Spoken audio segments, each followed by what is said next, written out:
बच्चों good morning.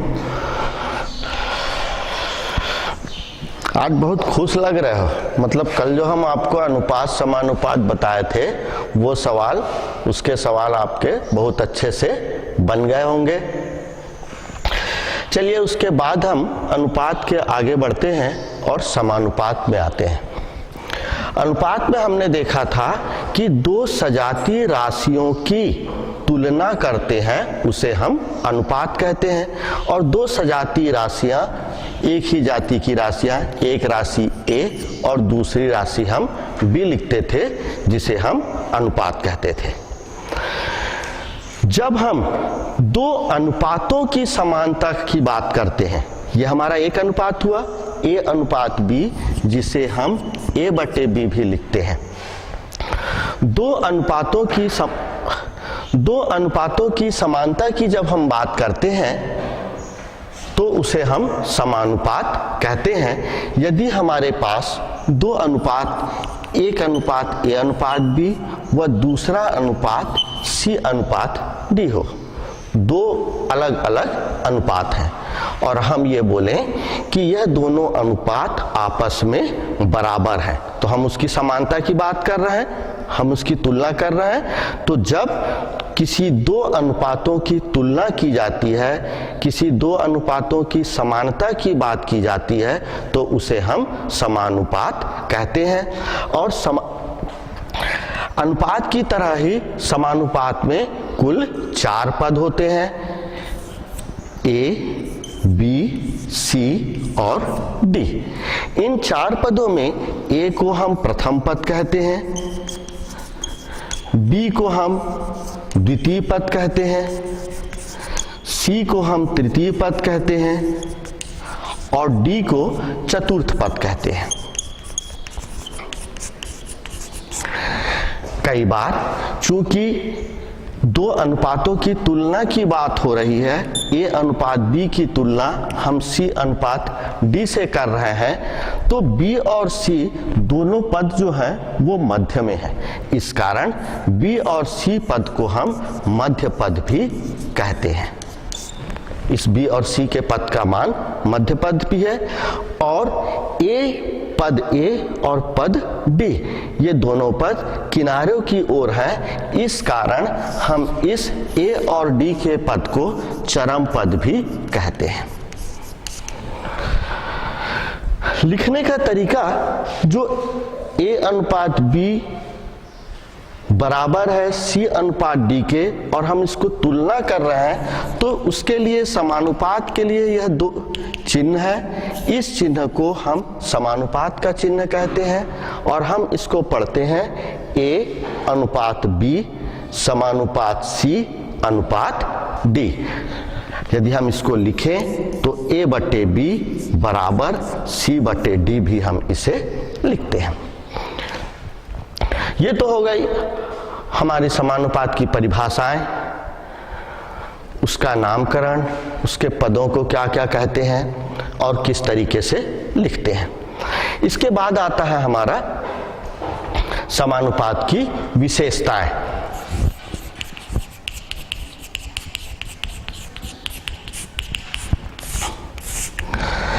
समानुपात की विशेषताएं में जब हम दो अनुपातों की तुलना करते हैं, जिसे हम यदि ए अनुपात बी समानुपात सी अनुपात डी हो, तो हम इसे लिखते हैं ए बटे बी बराबर सी बटे डी, या इसके चरम पदों का जो गुणनफल होता है मध्य पदों के गुणनफल के बराबर होता है। सबसे बड़ी विशेषता और सबसे पहली विशेषता इसकी होती है कि समानुपात के चरम पदों का गुणनफल, और हम चरम पद किसको बताए हैं, पहला पद और आखिरी पद, ये दोनों चरम पद हैं। तो यहाँ पर आप देखो ये ए और डी, इन दोनों का गुणनफल, ए और डी का गुणनफल, इसके मध्य पदों के गुणनफल बी और सी इसका मध्य पद है। यहां पर भी देखो आपको बी और सी बीचों बीच दिखाई दे रहा है, इसके गुणनफल के बराबर होता है। सबसे पहली विशेषता समानुपात की यह हो गई कि किसी समानुपात में उसके चरम पदों का गुणनफल उसके मध्य पदों के गुणनफल के बराबर होता है। अब चूंकि जो समानुपात है उसमें 4 पद होते हैं, प्रथम पद, द्वितीय पद, तृतीय पद और चतुर्थ पद, और इन चारों पदों का हमको मान निकालना होता है।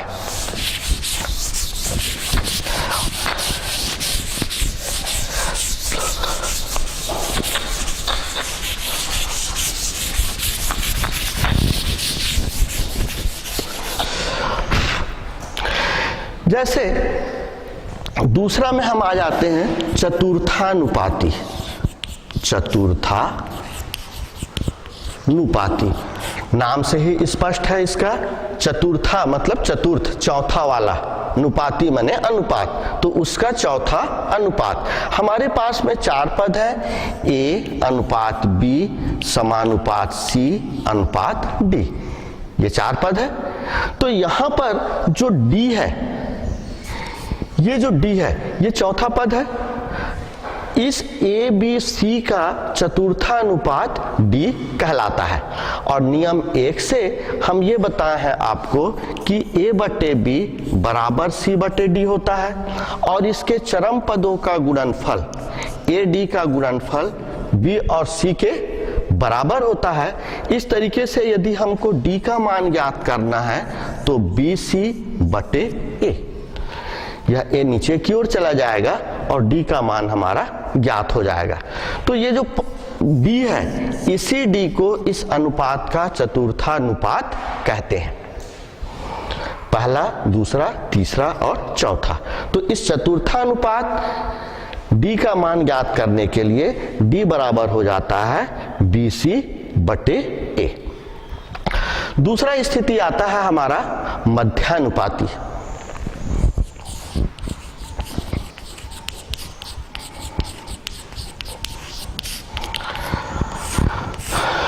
मध्यानुपाती का मतलब होता है वह अनुपात जो मध्य में हो, मध्य मीन्स बीच में।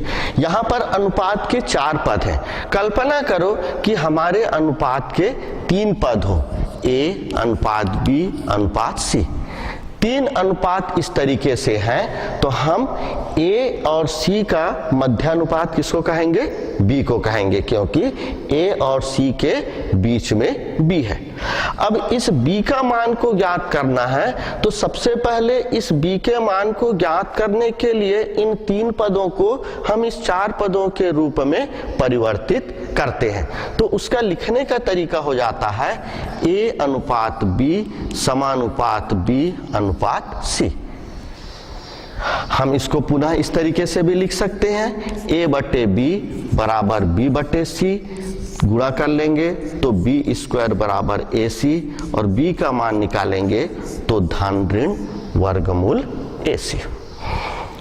तो इस तरीके से हम ये देखते हैं कि जब 3 अनुपात दिए हुए हों, ए अनुपात बी अनुपात सी, तो उस बी को मध्यानुपात कहते हैं, और इस बी का जो मान होता है वो बी बराबर धन ऋण वर्गमूल ए सी के बराबर होता है। ये कहलाता है हमारा मध्यानुपाती। नेक्स्ट इसके बाद आता है हमारा तृतीयानुपाती या तृतीयानुपात। यहीं पर हम इसको लिख देते हैं तृतीयानुपात। तृतीय अनुपात में भी जब हमारे अनुपात में कुल 3 पद हो, ए अनुपात बी अनुपात सी, यहां पर 3 पद है, तो यह जो सी है ये ए और बी का तृतीय अनुपात कहलाता है, क्योंकि इसका जो स्थान है वो तीसरा स्थान है, इसका स्थान जो है तीसरे में है। तो हम इसको, इस सी को ए और बी का तृतीय अनुपात कहते हैं। लिखने के तरीका ए बटे बी बराबर बी बटे सी। अब हमको इस सी का मान को ज्ञात करना है, इस कारण हम इसको सी ए सी बराबर बी स्क्वायर लिखेंगे, और सी का मान ज्ञात करने के लिए यह हो जाएगा बी स्क्वायर बटे ए। तो यह हो गया हमारा तृतीयानुपात।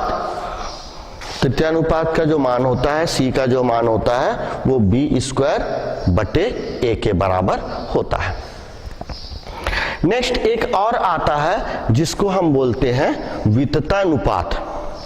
क्या कहते हैं उसको? विततानुपात।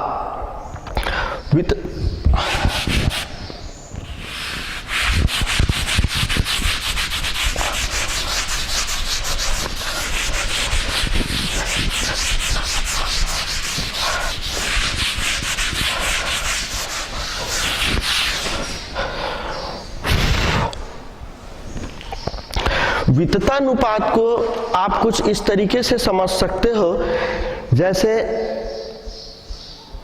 आप लोग वो पहनते हो चेन, गले में चेन पहनते हो। आपका जो गले का चेन रहता है वो किस तरीके से होता है? चेन की जो कड़ियां हैं वो एक दूसरे से जुड़ी हुई होती हैं। जैसे यदि मैं आपको चित्र से बताना कोशिश करूं थोड़ा सा, तो इस तरीके से आपकी चेन की आकृति होती है, जिसमें पहले कड़ी का जो दूसरा हिस्सा होता है दूसरे कड़ी के पहले हिस्से से जुड़ा होता है, दूसरे कड़ी का पहला हिस्सा तो पहले कड़ी के हिस्से से जुड़ा है, और इसका जो दूसरा हिस्सा है वो तीसरे कड़ी के पहले हिस्से से जुड़ा है। तो चेन एक दूसरे से इस तरीके से फंसे हुए होते हैं। हमारा वितता अनुपात भी कुछ उसी तरीके से होता है। इसमें पहले अनुपात का जो उत्तर पद है, या बोलचाल की भाषा में पहले अनुपात का जो दूसरा पद है वो दूसरे अनुपात का पहला पद हो जाता है। आप आसानी से इसको वितता अनुपात को आप समझ सकते हो कि कोई हमारा अनुपात है a बटे b, ए अनुपात बी, जिसे हम a बटे b कहते हैं। तो पहले अनुपात का दूसरा पद, पहले अनुपात का दूसरा पद क्या है यहाँ पर? b, यह दूसरे अनुपात का पहला पद हो जाता है, और तीसरा पद जो है वो अलग आता है। ठीक इसी तरीके से फिर तीसरे अनुपात का पहला पद जो होता है वो दूसरे अनुपात का दूसरे पद के बराबर होता है, और यहाँ पर ये एक अलग पद आ गया d। तो ये चेन के भांति दिख रहा है, देखो आपको a बटे b बराबर b बटे c बराबर c बटे d, सभी एक दूसरे से जुड़े हुए हैं एक एक पद, जिस तरीके से हमारा चेन जुड़ा हुआ होता है। तो इस तरीके के पद जिसमें किसी अनुपात का द्वितीय पद दूसरे अनुपात का प्रथम पद हो, दूसरे अनुपात का द्वितीय पद तीसरे अनुपात का प्रथम पद हो, तो इस तरीके के अनुपात को हम वितता अनुपात कहते हैं। तो ये कुछ हुए हमारे समानुपात की विशेषताएं, उसके प्रकार कौन कौन से होते हैं: चतुर्थानुपाती, मध्यानुपाती, तृतीयानुपाती, विततानुपात, और समानुपात के चरम पदों का जो गुणनफल होता है वह उसके मध्य पदों के गुणनफल के बराबर होता है। सिर्फ इतनी सारी ही बातें हैं हमारी समानुपात में। इसके बाद हम इस समानुपात से संबंधित प्रश्नों को हल करते हैं। इसके प्रश्न में आते हैं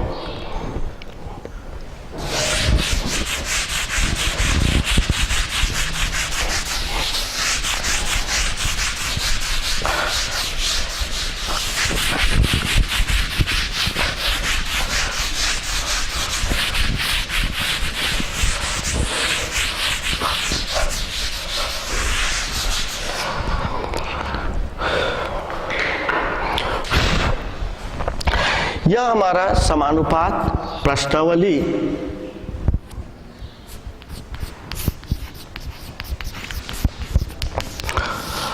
2.2 में इसके प्रश्न दिए गए हैं। इसमें से हम सभी तरीके के एक एक प्रश्न उठाते हैं और उसको हल करके देखते हैं। बाकी उसके बाद उसके प्रश्नों को समझने के उपरांत आप आसानी से बना सकते हो। चलिए सबसे पहले हम एक आध प्रश्न देखते हैं कि 7, 9, 21 का चतुर्थानुपाती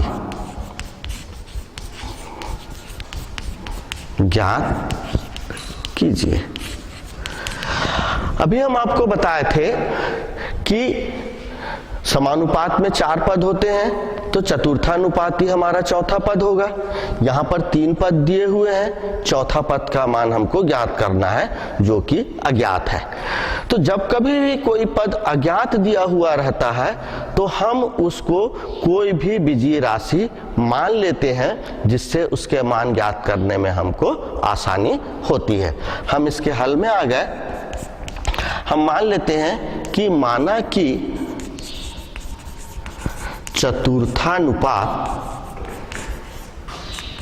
x है, थोड़ी देर के लिए हम x मान लिए, चतुर्थानुपात x है, अतः प्रश्नानुसार क्या हो जाएगा? प्रश्नानुसार 7:9 समानुपात 21:21 होगा।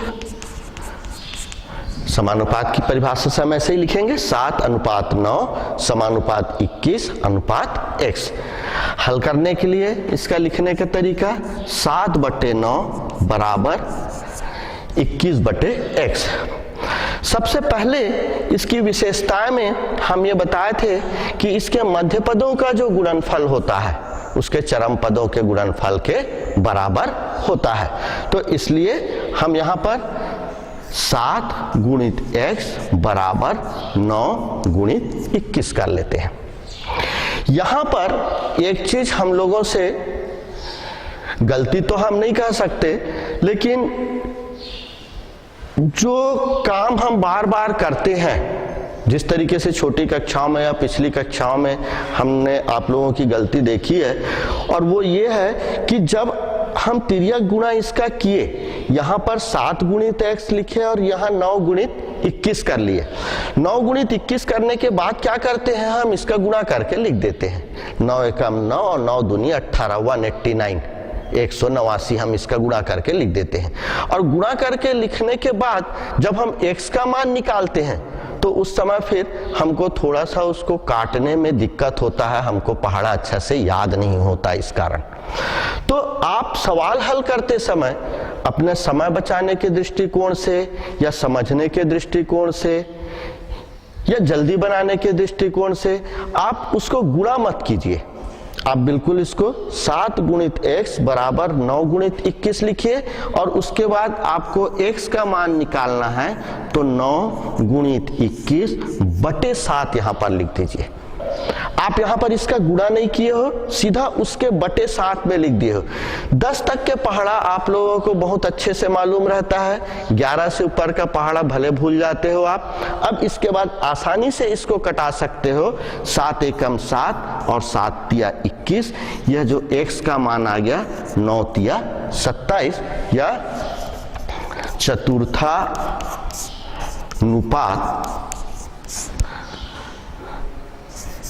27 होगा, ये हमारा आंसर हो जाता है। यदि आप यहां पर गुणा कर देते, थोड़ी देर के लिए यहां पर आप इसका गुणा करके 189 लिख देते और फिर 7 से भाग देते, तो वो भाग देने में आपको ज्यादा समय लगता। फिर आपके मन में ये डर बना रहता कि वो जो हम भाग दिए हैं वो सही है या नहीं है। इसमें आपको आपकी सामने में रहता है, छोटा अंक रहता है, काट देते हैं, छोटा छोटा पहाड़ा का हम आसानी से गुणा कर लेते हैं और जिससे हमारा आंसर भी आसानी से प्राप्त हो जाता है और हमारे में आत्मविश्वास बढ़ता है कि जो हम किए हैं वो सही है। चलिए ठीक है, ये प्रश्न को अब आप लिख लिए होंगे। इसके पश्चात हम एक आध दूसरा क्वेश्चन और देखते हैं। ये तो पहला सवाल था। पहला सवाल यदि हम थोड़ा सा कठिन वाला उठाते तो आपको उस चैप्टर से बोलना चाहिए या उस समानुपात से भरोसा उड़ जाता और आपको ये लगता कि अरे इसका चैप्टर के सवाल तो बहुत कठिन है। इसलिए बहुत सिंपल सा सवाल हमने सबसे पहले उठाया है। अब इसके बाद इससे थोड़ा सा कठिन सवाल हम उठाते हैं। चलिए देखते हैं दूसरा क्वेश्चन।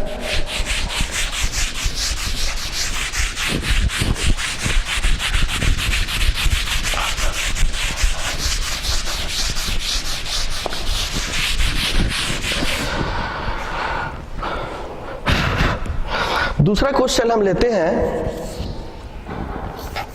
ए बटे बी धन बी बटे ए, दूसरा वर्गमूल ए का वर्ग धन बी का वर्ग का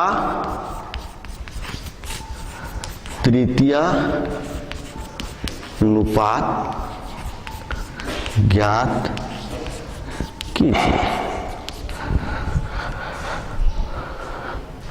का तृतीय अनुपात ज्ञात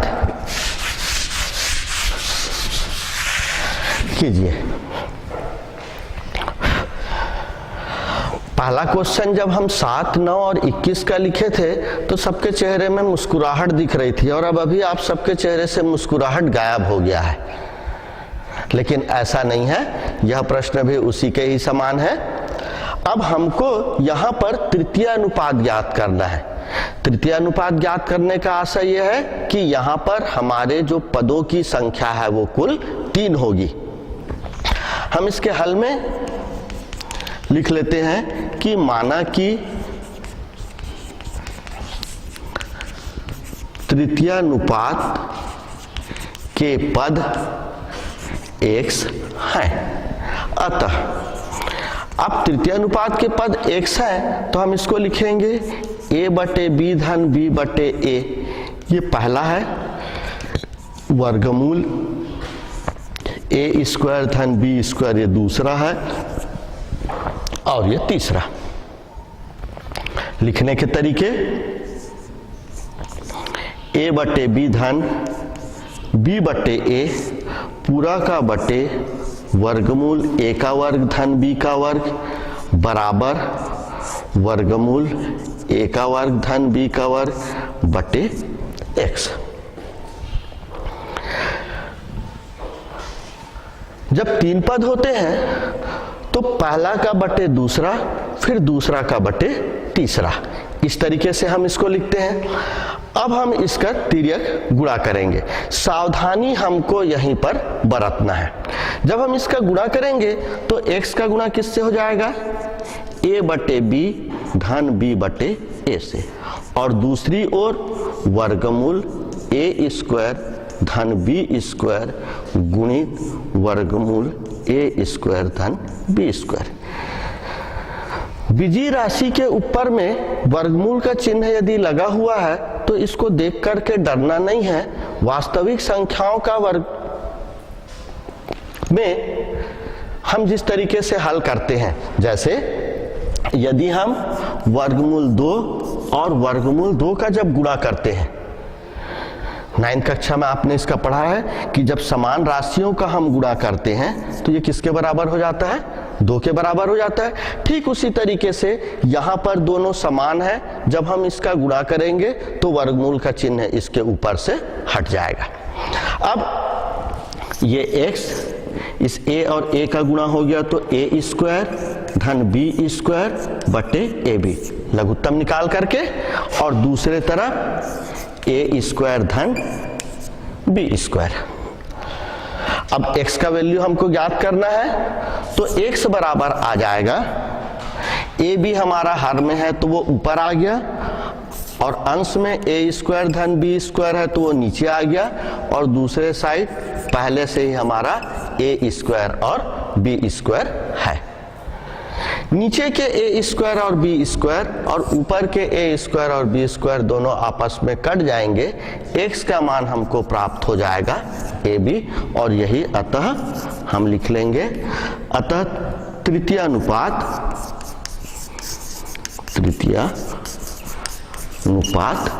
ab होगा, और यही हमारा आंसर होगा।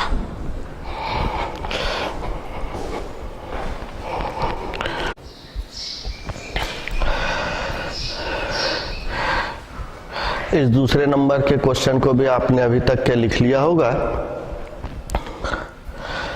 इसके बाद हमने 2 तरीके का क्वेश्चन देखा, एक देखा चतुर्थानुपाती ज्ञात करने का, एक देखा तृतीयानुपाती ज्ञात करने का। अब हम अगला क्वेश्चन देखते हैं मध्यानुपाती ज्ञात करने का।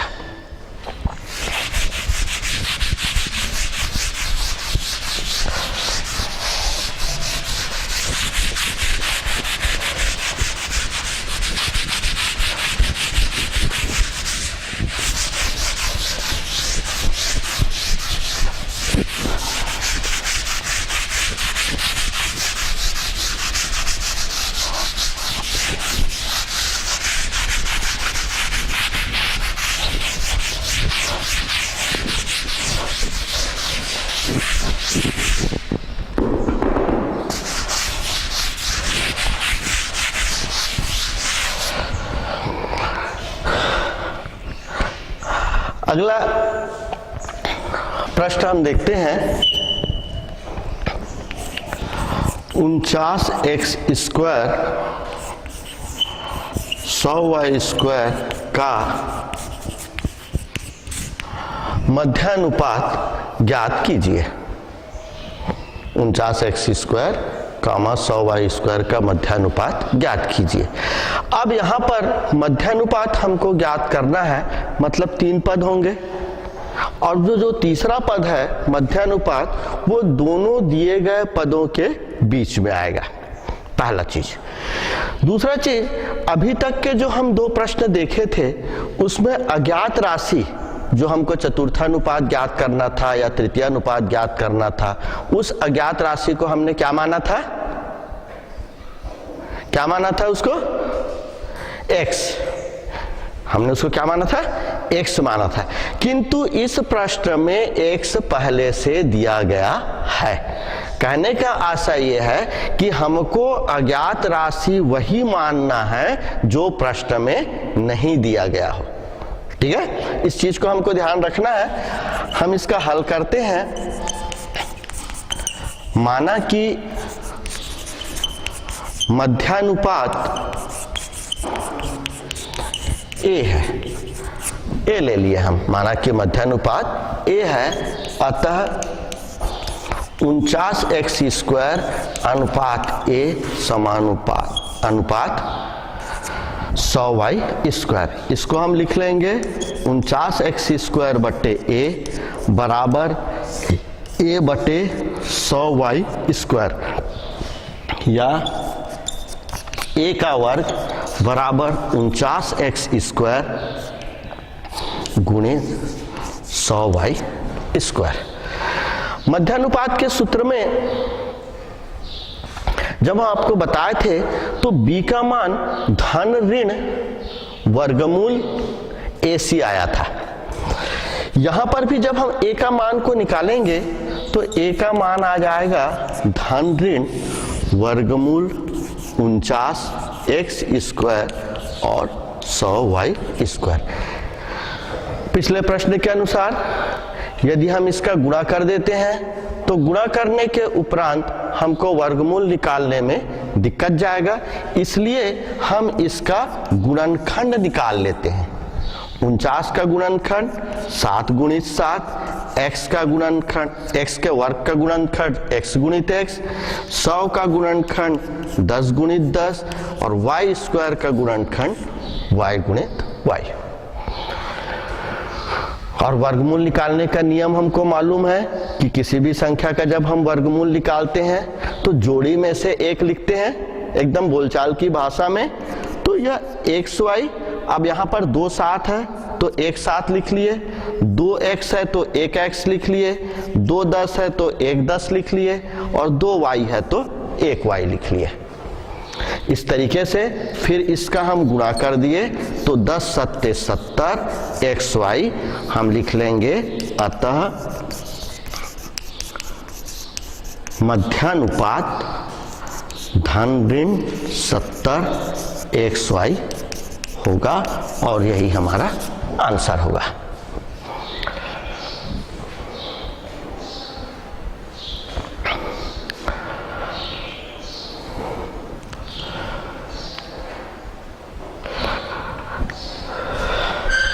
हो गया?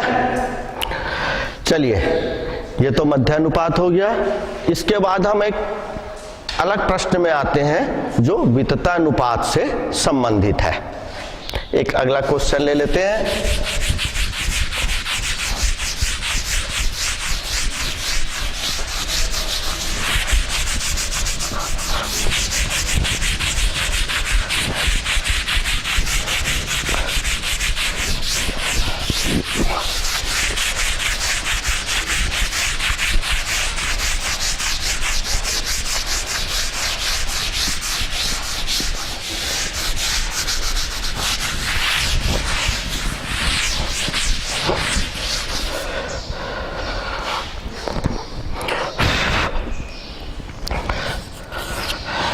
आज का चौथा और अंतिम क्वेश्चन लेते हैं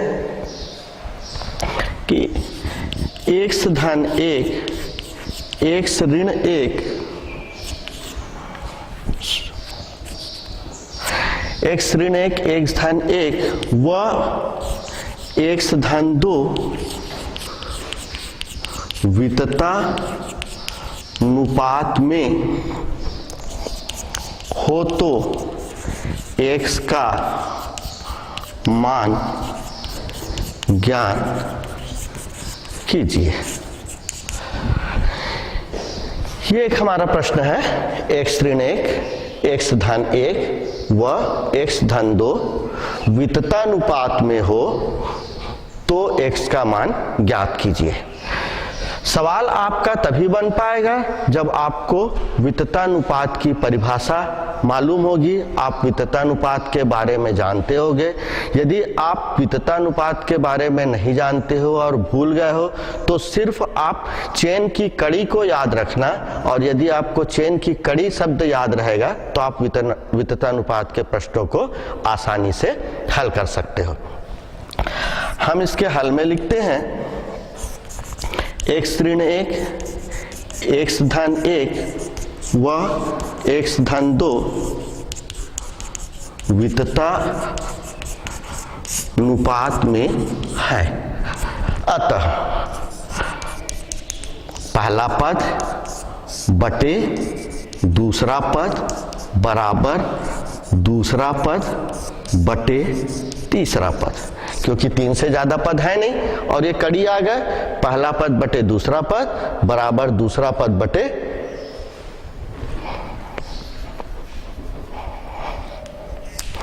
दूसरा पद बटे तीसरा पद। हल करने का तरीका, फिर तिर्यक गुणा कर देंगे तो हो जाएगा x ऋण 1 x धन 1 और x धन 1 बराबर x ऋण 1 और x धन 2। गुणा करते हैं इसका, चाहे तो सूत्र के विधि से भी उपयोग कर सकते हैं या तो सीधा सीधा भी गुणा कर सकते हैं। हम इस x का गुणा x धन 1 से कर दिए, फिर इस 1 का गुणा x धन 1 से कर दिए। ठीक उसी तरीके से पहले वाले x का गुणा x धन 2 से और ऋण 1 का गुणा x धन 2 से। जब हम इस तरीके से लिखते हैं तो हमारे गुणा में कोई गलतियां नहीं होती और कोई भी पद छूटता नहीं है। अब प्रत्येक को अलग अलग गुणा कर देते हैं। x का गुणा 1 से x स्क्वायर धन x धन x धन 1 बराबर x स्क्वायर धन 2x ऋण x ऋण 2। ऋण 1 का गुणा जब 2 से होगा तो वह ऋण 2 आएगा। इस तरीके से होने के बाद में समान पदों को हम आपस में जोड़ देते हैं। ये हो जाएगा x स्क्वायर धन 2x धन 1 बराबर दूसरी ओर x स्क्वायर 2x में से ऋण x गया तो धन x और ऋण 2। अब अंकों को एक ओर ले जाते हैं और जो अज्ञात राशि x है उसको एक और ले आते हैं, तो इस तरीके से हो जाता है हमारा x स्क्वायर धन 2x ऋण x स्क्वायर ऋण x बराबर ऋण 1 और ऋण 2। यह x स्क्वायर जब बाईं ओर आया तो उसका चिन्ह परिवर्तित हो गया ऋण x स्क्वायर। यह धन x जब बाईं ओर आया तो वह ऋण x हो गया। अब ये धन x स्क्वायर और ऋण x स्क्वायर दोनों आपस में कैंसिल हो गए। इस 2x में से ये ऋण x चला गया तो x बचा, ऋण 1 और ऋण 2 दोनों आपस में जुड़ जाएंगे तो यह हो जाएगा हमारा ऋण 3। इस तरीके से x का मान ऋण 3 होगा और यही हमारा आंसर होगा। ठीक है, तो इस तरीके से समानुपात के ये 4 प्रश्न आपके हुए जो अलग अलग तरीके के थे। इससे संबंधित जितने भी प्रश्न हैं इसको आप लोग अगले दिन करके आओगे। कल तक के लिए, कल फिर मुलाकात होगी आप लोगों से। तब तक के लिए टाटा बाय बाय।